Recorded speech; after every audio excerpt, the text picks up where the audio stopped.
আসসালামু আলাইকুম বন্ধুরা, আপনারা সবাই কেমন আছেন? আমি ভালো আছি। আজকে চলে আসলাম নতুন আরেকটি রেসিপি নিয়ে। আজকে আদা পাকা টমেটো দিয়ে, আলু দিয়ে, চিংড়ি মাছ দিয়ে রান্না করব। সমস্ত রান্না অল্প মশলায় রান্না হবে। অনেক অল্প মশলা দিয়ে রান্না করব। এই যে দেখেন, আমি আমার গাছের কাঁচা টমেটো নিয়ে নিছি। এগুলা রাস্তার সাথে গাছ, তো সেজন্য অনেক ধুলা পড়ছে। দেখেন কত ধুলা পড়ছে। এইগুলা ভালো করে ধুয়ে আমি পরিষ্কার করে নেব। দেখেন রাস্তার পাশে কাঁচামরিচ গাছও আমার আছে। এগুলো তো অনেক দূর পড়ছে। তো চলেন মূল রেসিপিতে চলে যাই। যে টমেটোর কাইটটা আপনারা বিচিগুলো ফালাই দিবেন। এরকম টমেটো আবার একটু টক হয়, বেশি টক হলে ভালো লাগবে না। এই যে দেখেন আমি বিচিগুলো ফালাই দিছি। চিংড়ি মাছ লবণ হলুদ দিয়ে মাখাই নিলাম। আর চিংড়ি মাছের মাঝখানটা আপনারা ফাইরা দিবেন, তাহলে ভিতরে মশলা ভালো করে ঢুকবে।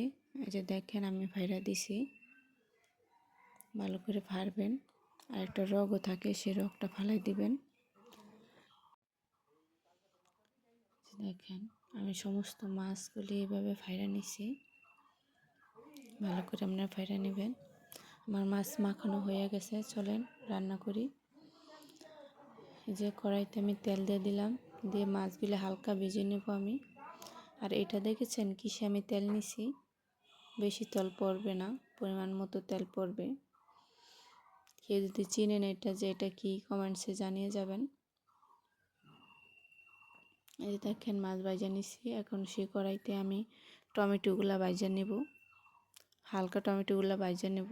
আপনারা এভাবে রান্না করে একবার খাইয়া দেখবেন, অনেক ভালো লাগবে। এই যে দেখেন ভাজা নিছি। আর আলু দিয়ে দিছি সেই তেলে। একটা টমেটো রয়ে গেছিলো, তাই আলুর সাথে দিয়ে দিলাম। এখানে হলুদ, লবণ, কাঁচামরিচ আর পেঁয়াজ দিয়ে দিলাম। এগুলো আমি ভালো করে ভাজবো। এখানে আমি আর হলুদ দেব না, এগুলো আমি এখন ভালো করে ভাজবো যতক্ষণ পেঁয়াজটা লাল লাল না হইতেছে। ভাজার আলু সিদ্ধ হয়ে যাবে হাফ। দেখেন পেঁয়াজটা ভাজা হয়ে গেছে, ভালো করে ভাজা নেবেন। এখন আমি সামান্য একটু মরিচের গুঁড়া দেব।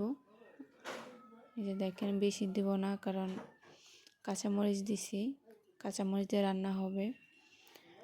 গুঁড়ামরিচ না দিলেও চলতো, তাই একটু কালারের জন্য দিছি। আর জল দিয়ে দিলাম পরিমাণ মতো। আমি আর কোনো মশলা ব্যবহার করলাম না, আপনারা দেখতেই পারছেন অল্প মশলায় আমি রান্নাটা করতেছি।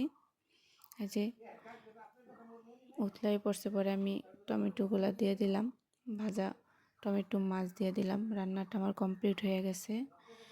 এই যে দেখেন, ভালো লাগলে প্লিজ সাবস্ক্রাইব করবেন, লাইক করবেন, কমেন্টস করবেন, জানাবেন কেমন হয়েছে।